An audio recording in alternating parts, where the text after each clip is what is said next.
بسم الله الرحمن الرحيم. الحمد لله رب العالمين، والصلاة والسلام على شمس الهداية واليقين وعلى آله وأصحابه الصادقين. أما بعد، فأعوذ بالله من الشيطان الرجيم. بسم الله الرحمن الرحيم. ولا تهنوا ولا تحزنوا وأنتم الأعلون إن كنتم مؤمنين. صدق اللہ العظیم. معزز اساتذہ کرام اور گلشن سعادت کے نودمیدہ غنشوں، آج کی اس مبارک محفل اور بابرکت مجلس میں مجھے جس موضوع پر لب کشائی کی سعادت ملی ہے وہ سرزمین ہندوستان کی آواز ہے، اور وقت کا ایک اہم سوال ہے کہ ہندوستان کے مسلمانوں کا مستقبل روشن کیسے ہو. نوجوانان اسلام، یہ تو ایک وقت کا سوال ہے، لیکن میرا بھی تم سے ایک سوال ہے کہ آخر یہ انقلاب کیسے آیا؟ ہندوستان کی دھرتی نے اس سوال کی جرأت کیسے کی؟ اسے بولنے کا موقع کیوں ملا؟ ہندوستان کی گلیوں میں آواز کیوں گونجی کہ ہندوستان کی سرزمین نے شاہان مغلیہ خلجی و غوری کی 800 سالہ حکمرانی کو بھلا دیا؟ کہ اس بزم جنت نشا کو وہ دن یاد نہیں ہے جب وہ انگریزی سامراج کے چنگل میں سسک رہی تھی، غلامی کا طوق اور ذلت کی زنجیر میں جکڑی ہوئی تھی، اس کی عظمت و تقدس کو پامال کیا جا رہا تھا، امن و امان کا خاتمہ ہو چکا تھا. اے سرزمین ہند، بتا تجھے کس نے آزاد کرایا تھا؟ علم حریت کس نے بلند کیا؟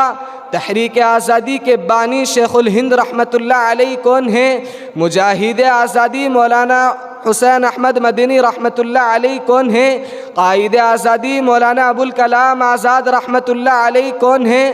مولانا محمد علی جوہر، مولانا شوکت علی گوہر رحمۃ اللہ علیہ کون ہیں؟ یہ سب کے سب کون ہیں؟ ہمارے ہی اسلاف و اکابر تو ہیں، ہمارے ہی آباء و اجداد تو ہیں جنہوں نے ہندوستان کی ماضی، حال اور مستقبل کو سنوارا ہے. 100 بار سنوارا ہے ہم نے اس ملک کے گیسوئے برہم کو، 100 بار سنوارا ہے ہم نے اس ملک کے گیسوئے برہم کو. یہ اہل جنوب بتلائیں گے کیا ہم نے دیا ہے عالم کو. پھر بھی ہم سے سوال کیا جاتا ہے کہ ہندوستان میں تمہارا مستقبل روشن کیسے ہوگا؟ دور حاضر کے نوجوانوں، سرزمین ہند کی پکار سنو. ہاں مجھے یاد ہے تمہارے ہی اسلاف و اکابر نے ہمیں عزت و حرمت کا تاج پہنایا ہے، میری گردن سے طوق غلامی کو اتارا ہے. تمہارے ہی آبا نے ہمیں جنت نشا بنایا ہے، لال قلعے کی عظمت دی ہے، قطب مینار کی بلندی عطا کی ہے. تمہارے ہی شہنشاہوں نے ہمارے سینے گیتی کو تاج محل کے حسن و جمال سے سنوارا ہے. تھے تو وہ آبا ہی تمہارے، تم کیا ہو؟ تھے تو وہ آبا ہی تمہارے، تم کیا ہو؟ ہاتھ پر ہاتھ دھرے منتظر فردا ہو. تم ٹیپو سلطان کی اولاد ہو مگر تم میں وہ جرأت و بصارت نہیں ہے. تم شاہ اسماعیل شہید کے لاڈلے ہو مگر تم میں وہ جذبہ اطاعت اور نبی سے عشق و محبت نہیں ہے. تم شیخ الہند کے فرزند ہو مگر تم میں وہ خلوص الہیت کی فراوانی نہیں ہے. تم شیخ الاسلام کے سپوت ہو مگر تم میں وہ خوف خدا اور دنیا سے بیزاری نہیں ہے. تم اقبال کے شیدائی ہو مگر تم میں وہ فکر و پرواز نہیں ہے. تم ابوالکلام آزاد کے نونہال ہو مگر تم میں عمارت کی قابلیت نہیں ہے. تم عطا اللہ شاہ بخاری کے جانشی ہو مگر تمہاری زبان میں وہ طلاقت نہیں ہے. پھر تمہارا مستقبل روشن کیسے ہو سکتا ہے؟ تمہیں عزت و سربلندی کیسے مل سکتی ہے؟ حکومت کا تخت و تاج تمہارے قدموں میں کیسے آ سکتا ہے جبکہ تم نے اپنی ماضی کو بھلا دیا؟ تم نے اپنے آقائے دو جہاں سید الکونین صلی اللہ علیہ وسلم کے اسوہ حسنہ کو بالائے طاق رکھ دیا، فاروق اعظم اور خالد بن ولید کے طریقہ کار کو چھوڑ دیا. تم نے صلاح الدین ایوبی اور ٹیپو سلطان کی تاریخ کو بھلا دیا، حسین احمد مدنی اور عبید اللہ سندھی کی للکار کو پس پشت ڈال دیا. تم نے کبھی اسیران مالٹا کی فریاد پر غور نہیں کیا. پھر تمہارا مستقبل کیسے روشن ہو سکتا ہے؟ ملت اسلامیہ کے نوجوانوں، آپ رسول اکرم صلی اللہ علیہ وسلم کے صحابہ کرام رضی اللہ عنہم کی زندگی کے ایک ایک لمحے کا مطالعہ کیجئے تو آپ کو معلوم ہوگا کہ ان کی زندگی قرآن و حدیث سے عبارت تھی. ایمان کامل اور توحید خالص سے ان کا دل معمور تھا. انابت اللہ ان کا شیوا تھا، رسول اللہ صلی اللہ علیہ وسلم کی اطاعت ہی ان کی زندگی کا اصل سرمایہ تھا، تبھی تو رفتار زمانہ ان کی ہم جولی اور گفتار وقت ان کا ہم آہنگ اور ہم خیال تھا۔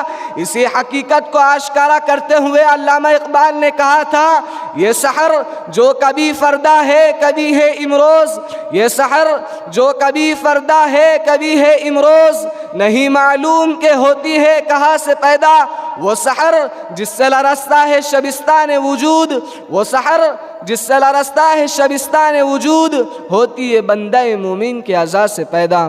برادران اسلام، حق کے متوالے قدم قدم پر جمتے رہے، ارتقاء و عروج کے منازل طے کرتے رہے، قیصر و کسریٰ کی سلطنت کے پرخشے اڑا دیے، یہود و نصارہ کو ذلیل و خوار اور مشرکین مکہ کو ہزیمت سے دوچار کیا، اور فتح نصرت کا علم لہراتے ہوئے افریقہ کے صحراؤں، بیابانوں اور اندلس کے پہاڑوں تک پہنچ گئے، جن کے بارے میں اقبال مرحوم نے کہا ہے، دو نیم ان کی ٹھوکر سے صحرا و دریا، دو نیم ان کی ٹھوکر سے صحرا و دریا، سمٹ کر پہاڑ ان کی ہیبت سے رائی، یہ غازی یہ تیرے پراسرار بندے، یہ غازی یہ تیرے پراسرار بندے، جنہیں تو نے بخشا ہے ذوق خدائی۔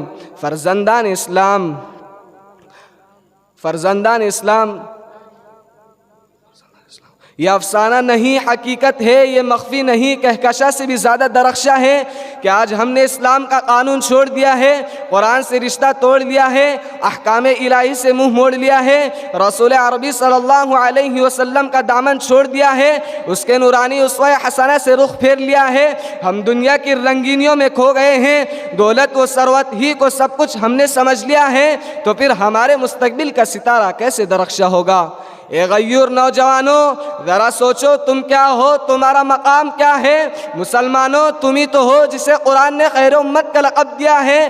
قرآن کہتا ہے کنتم خیر امت اخرجت للناس، تم ہی تو ہو جسے خداوند قدوس نے وسط امت قرار دیا ہے۔ قرآن کہتا ہے وَجَعَلْنَاكُمْ أُمَّةً وَسَطًا لِتَكُونُوا شُهَدَاءَ عَلَى النَّاسِ، تم ہی تو ہو جسے قرآن نے وَلَا تَهِنُوا وَلَا تَحْزَنُوا کی بشارت دی ہے، تم ہی تو ہو جن سے رب العالمین نے انتم الاعلون کا وعدہ کیا ہے، پھر تم مغلوب و مقہور کیوں رہے ہو؟ تم سے تمہارے مستقبل کا سوال کیوں رہا ہے؟ کیا قرآن کا وعدہ غلط ہے؟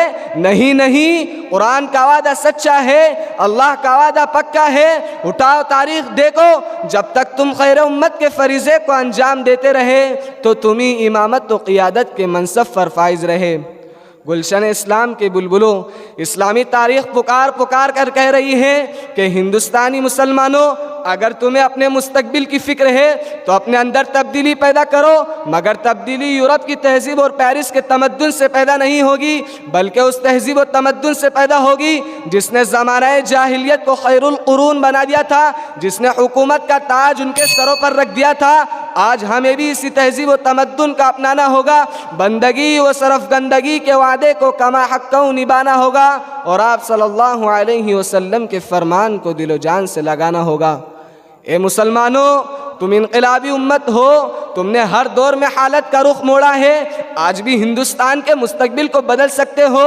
اٹھو، قرآن کو پکڑو، سنت نبوی کا دامن تھام لو، اپنے اندر روح بلالی اور شان فاروقی پیدا کرو، تمہارا زوال عروج اقتدار سے بدل جائے گا، تمہارا مستقبل تم سے اسی کا مطالبہ کر رہا ہے۔